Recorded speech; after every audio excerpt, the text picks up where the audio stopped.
दोस्तों मैं हूं आदमपुर मंडी के अंदर और यहाँ पर जो है युवा एक प्रोटेस्ट लेके जो है निकले हैं। क्या है इनकी मांगे और क्या ये लोग जो है प्रोटेस्ट लेके निकले हैं। नमस्कार जी, क्या नाम है आपका? निशा। आप लोग किस चीज़ की मांग लेके ये प्रोटेस्ट कर रहे हैं? ये हमारा एडीओ का एक एग्ज़ाम हुआ था 16 सितंबर को, तो उसमें कुछ मतलब मिस क्या क्या क्या प्रोटेस्ट है आप लोगों का? जी, हम एग्रीकल्चर यूनिवर्सिटी के स्टूडेंट हैं। सारे एग्रीकल्चर के विद्यार्थी हैं, सारे ग्रेजुएट हैं और कुछ एक एमएससी पीएचडी भी कर रहे हैं। हमारा पिछली 16 अक्टूबर को एक एग्जाम कंडक्ट करवाया गया था एडीओ का, जो किसानों की सेवा के लिए एक सरकारी जॉब होती है। तो उस हमारे जो पेपर था उसके अंदर इतनी धांधली हुई है। सबसे मेन जो उसका लूज पॉइंट था वो तो ये था कि वहाँ पे इतनी चीटिंग चली है एग्जाम के अंदर कि वहाँ पे कोई भी इंतजाम नहीं थे उनके, कोई भी पूरे प्रदेश के अंदर या किसी एक सेंटर पे? जी, एचपीएससी के सेंटर एक ही जगह पे आते हैं, पंचकुला में। अच्छा। उनके हर जगह सेंटर नहीं आते, वहीं एक उस डिस्ट्रिक्ट में उनका सबका सेंटर आता है। और वहाँ पे ये हमारे पास सेंटर की लिस्ट है जहाँ पे हमारे बच्चे थे।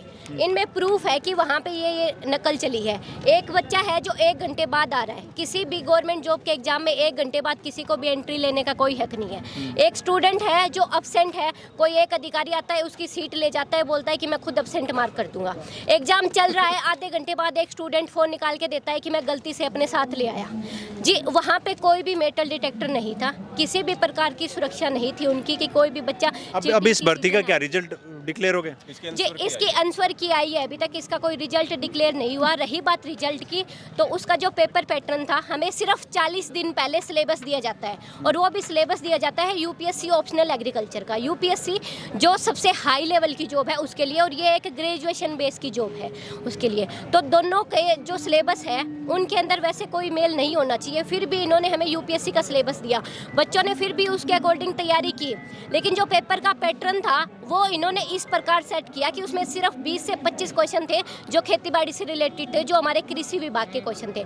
उसके अलावा जो भी क्वेश्चन पूछे गए उनका किसानों की सेवा से, एडीओ से कोई लेना देना नहीं है। तो इसका रिजल्ट, जिस जॉब के लिए आप फाइट कर रहे हो और जिसकी सेवा के लिए आप आ रहे हो उससे रिलेटेड कोई क्वेश्चन उससे क्वेश्चन, जो क्वेश्चन उसमें पूछे गए उनसे कोई लेना देना नहीं है।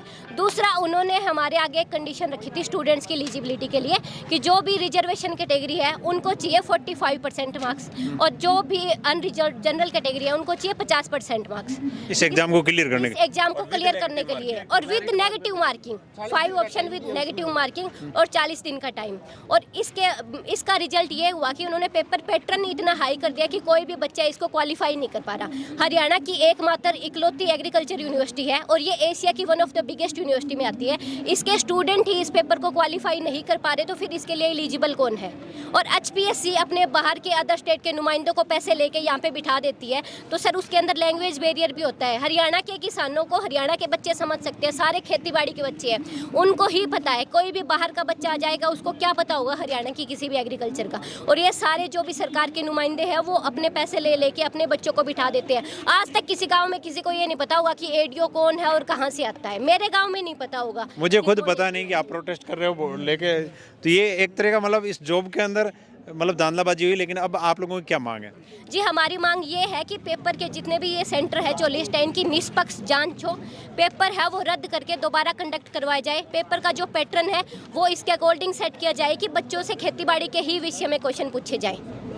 तो हमारी ये मांग है, ये इनकी मांग है। इसके साथ साथ एक जो चीज़ है, ये हरियाणा ही नहीं, हम देश के कोने कोने से जहाँ पर भी, राजस्थान हो चाहे हरियाणा हो, ये पेपर लीक वाला मामला है, ये हर जगह पे सुनने को मिलता है। आप लोग भी देखते हो। इसके लिए आप लोगों का सुझाव क्या है कि ऐसा हो कि इस एग्ज़ाम के अंदर पेपर लीक ही नहीं हो और जो लोग रात दिन पढ़ के मेहनत करते हैं उन लोगों को निष्पक्ष जॉब मिले? आप लोगों का क्या सुझाव है सरकार को या जो भी संस्थाएं इनके लिए काम करती हैं उनके लिए? जी, जितने भी सरकार में ऑफिशियल बैठे हैं जिनका काम है लोगों को रोजगार देना, अगर हर एक बंदा अपनी जिम्मेदारी समझे और अपना काम ईमानदारी से करे, किसी भी एक सिंगल इंसान को जरूरत नहीं है। ईमानदारी और जिम्मेदारी तो वो नहीं समझेंगे, उनके लिए ऊपर ताला कैसे लगे?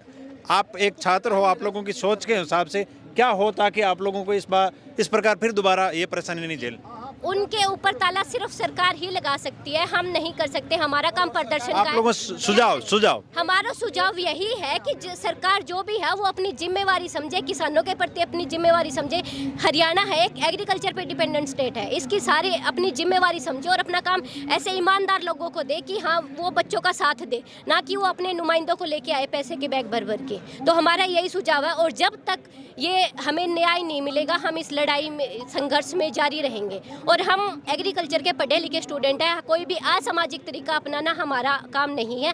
हम भी किसानों के बेटे हैं, ना हम किसी का नुकसान करेंगे, लेकिन हम यही चाहते हैं हमारी निष्पक्ष जांच हो और जो पेपर है वो दोबारा से रिकंडक्ट हो। हम मिल चुके हैं, एडीजी से भी मिल चुके हैं, एग्रीकल्चर के जितने भी ऑफिशियल हैं उनसे भी मिल चुके हैं, डिप्टी स्पीकर से भी मिल चुके हैं, लेकिन हमारी मांग कोई उठा ही नहीं रहा, हमारा मुद्दा कोई उठा ही नहीं रहा। इसीलिए हमें आज इस इलेक्शन के गढ़ में आना पड़ा है कि यहाँ पे हमारी कोई ऑफिशियल सुने, हमारी बात लेके जाए, क्योंकि स्टूडेंट को दबाया जा रहा है। हम कब तक दबेंगे सर, अपने हक के लिए लड़ेंगे हम।